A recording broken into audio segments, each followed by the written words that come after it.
All right, Alexander, let's talk about the Russia-Africa Summit that is taking place, wrapping up in St. Petersburg. A lot of interesting developments from this summit. What do you think are the main points, the main developments that have come out of this, the second annual summit between Russia and African nations? Well, of course, the first thing to say about this is that there's been a big campaign about this summit meeting in the Western media. They're saying only 17 African leaders turned up, as opposed to 42 who came at the previous summit meeting in 2019.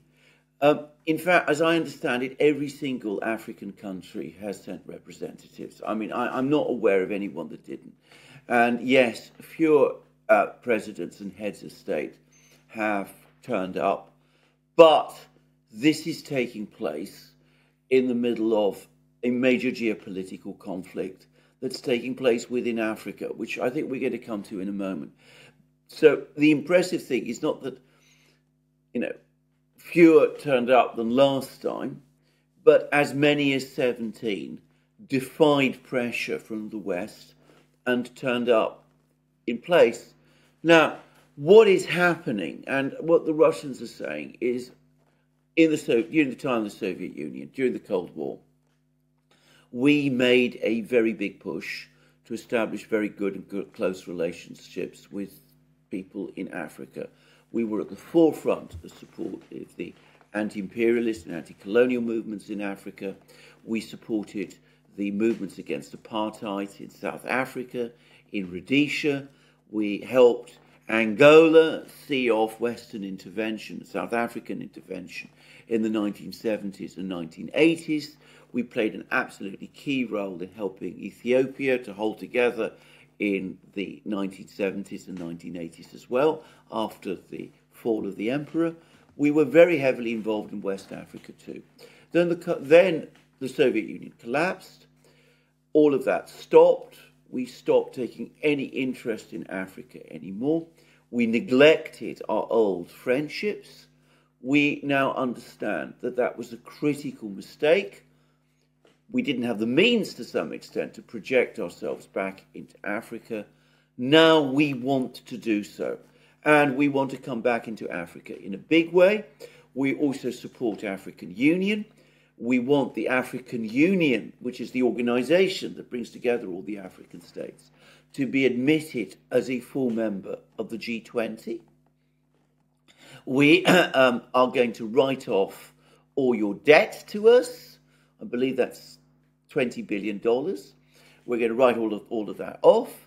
We're going to once again re-establish all the old links, all the old educational links that the Soviet Union used to provide. The Soviet Union had very, very extensive education graduate programs for Africans during the Cold War. We've renamed the university that was set up in the 60s to provide African students and students from other global South countries.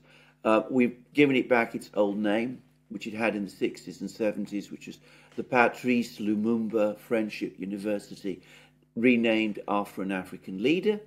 And we are going to give you also, if you're really in need of food, we have the means. We can replace all the food that Ukraine provided. We have more than enough to do that. And we're going to provide it for free. And we want to increase our economic links with Africa. They're too low at the moment, but we want to increase those very considerably. So that's what the Russians are saying. And of course, what the West is saying in response is, under no circumstances, this is not something that African leaders should even consider, getting too close to the Russians. If you get too close to the Russians in that way, you are going to be cut off from any potential World Bank or IMF funding.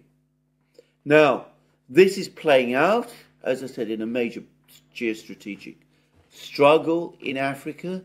Bear in mind, behind the Russians are the Chinese with their very deep pockets, who are also coming to Africa in a very, very big way. The key point to understand that in this conflict that we're seeing, all the African countries sent representatives to St. Petersburg, where the summit has been happening, and 17 leaders in Africa, often of important countries, Ethiopia, South Africa, Egypt, they defied the United States and they turned up.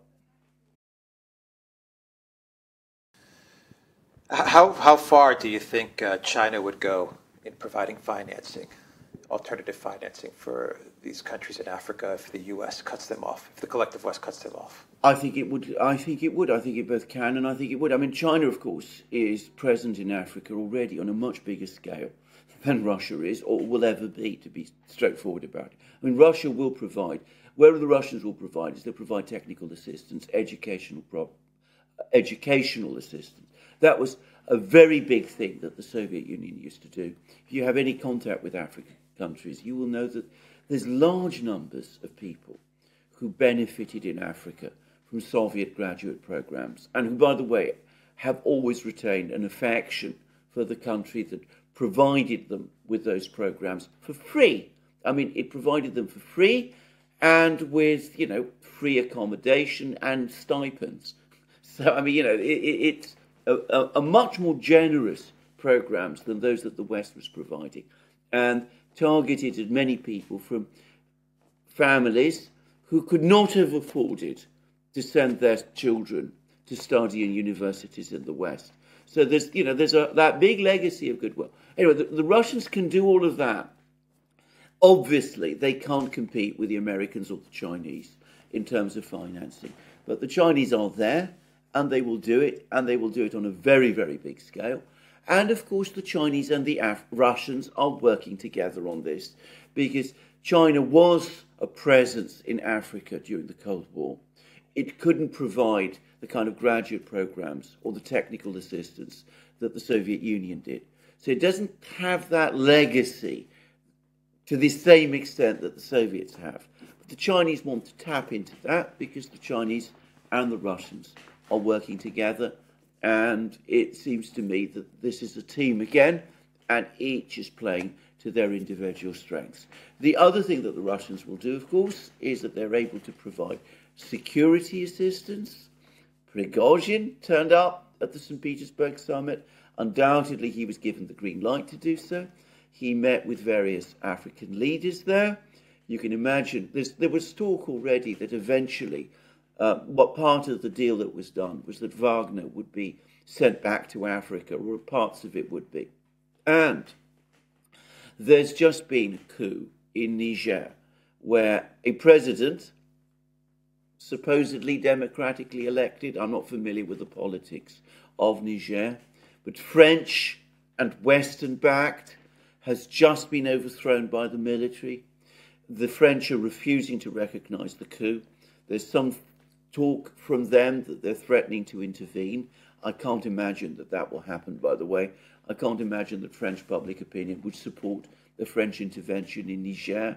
But anyway, the French are very upset about this. Niger has been very much a country which has been one of the stabilizing factors in France's position in West Africa.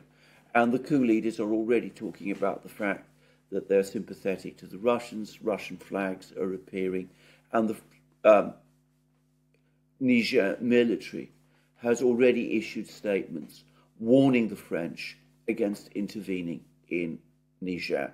So you can see that there is a battle for Africa, for the hearts and minds of the Africans, and for African states underway. And again, I think the overall story of this is that we are back to some extent in the Cold War, when there was also a conflict between the superpowers in Africa. The difference is that, of course, during the Cold War, it was the US that had the greater resources. That's no longer the case anymore. The Chinese and the Russians can match, or indeed even surpass, US resources in any respect.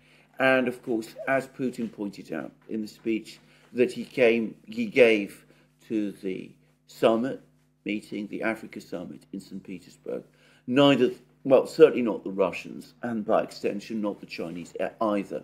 They don't have this history of imperialism and colonialism in Africa, which the Western countries do.